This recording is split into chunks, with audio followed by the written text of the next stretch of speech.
In this episode, I'm going to give you a tour of my newly renovated rooftop portrait photography studio right here in Nairobi. It's been such a journey, but it's finally ready and I love it. It's not just a place where I work. I also hang out here, I entertain friends, I have my dance classes. So I'm going to show you how you can make a space multifunctional. This episode is in two parts. Part one are inside, part two are outside, and that's next week. I'm Ash Appleton, and please stay tuned.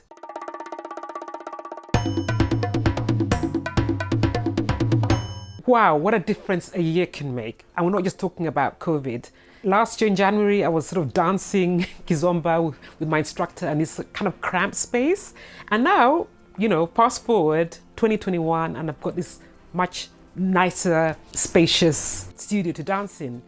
But that's not my only motivation for doing the renovation. I mean, I love my Afro-Latin dance classes, but as I said, I'm a portrait photographer and I wanted a space that worked better for my clients. When I first did the renovation in here back in 2017, I kind of did what I felt was gonna work, but then, after you've used it, I just thought, it's not quite working. It was a little bit cramped. And then also it was a bit too officey. There was a lot of white furniture. It didn't have as much character as I would have liked. That was my motivation for doing the reno. And I think I've made improvements on it, which I really like. Now, as you can see, it's sort of more spacious. It feels spacious and fresher and lighter because one of the big changes was the floor.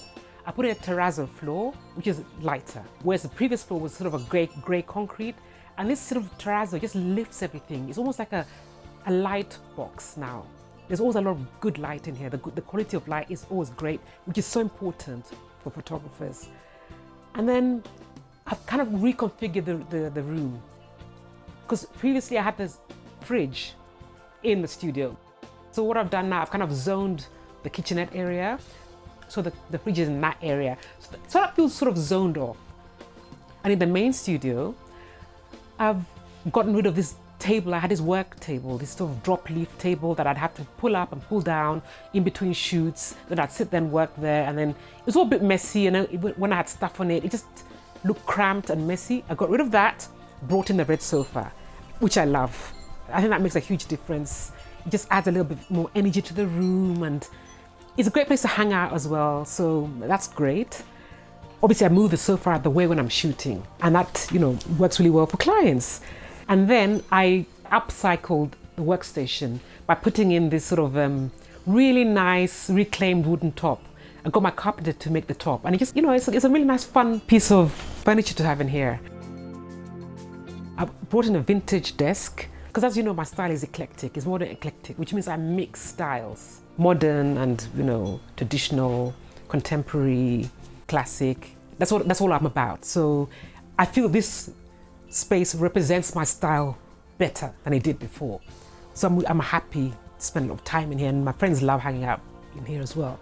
I think the trick with spaces is you need to kind of experience them to find out what's working, what's not.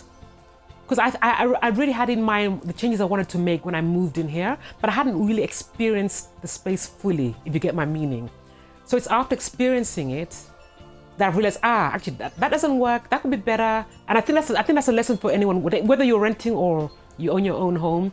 Try and experience your space first before you make any big changes. Because, that will inform the kind of functionality that you need.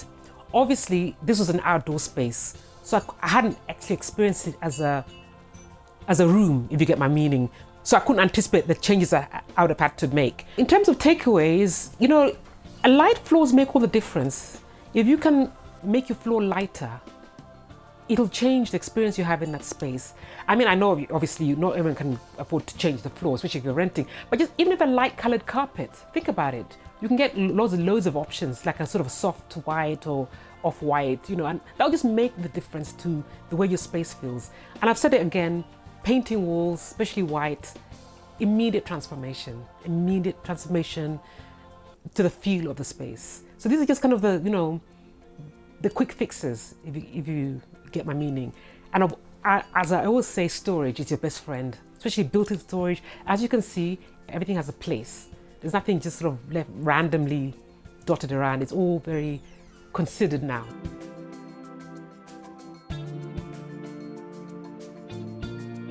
That's a quick tour of the inside of my my studio. I hope you enjoyed this episode. Let me know what you think. I always appreciate and welcome your feedback.